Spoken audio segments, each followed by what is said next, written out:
Welcome. I'm Kate Bowditch. I own Clearwater Counseling and Hypnotherapy in Everett, Washington. I am a clinical hypnotherapist and a licensed mental health counselor. And we are today on number 2 of the 7 pillars of wisdom for the therapist in your practice. You're the therapist. And if you're not the therapist, these are some good things, and maybe you're just watching this. Maybe these are some good things to think about in choosing a therapist. If they can't wrap their practice around some of these things, maybe that's not the therapist for you. I'm not sure, but it's something to consider. So this is a book, 2020 Insight. I wrote it. Oops, there's my name. In 2007.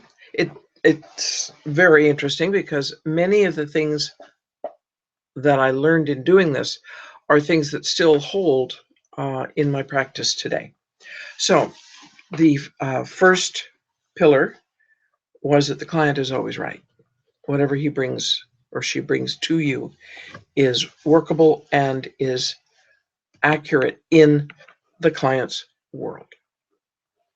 And so number 2 is be client-oriented. Be absolutely client-oriented. And I'm going to read this. It says, be client-oriented to the exclusion of your own wants and needs. Good work requires this. If the session is structured around what you want to do, you'll miss the mark. For the client's needs and the client's ability to meet their own needs must remain paramount in your office.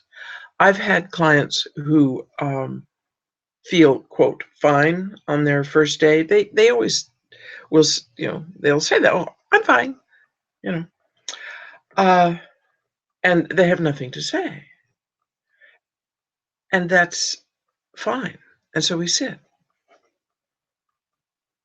And we sit. And we sit. And slowly, in amongst the little background noises, and maybe a car goes by and quiet music in the office, slowly, what comes to the surface and is offered to me. I've had clients who walk in the door and say, oh, I'm fine.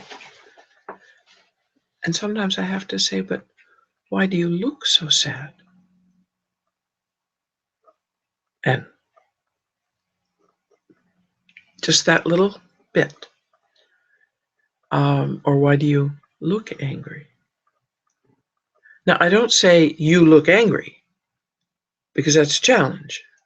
I ask. Client-oriented. I've had clients who challenge me the minute they walk in the door. And I greet that challenge honestly and with great joy, because that means there's a feisty little soul in there who's fighting to come out.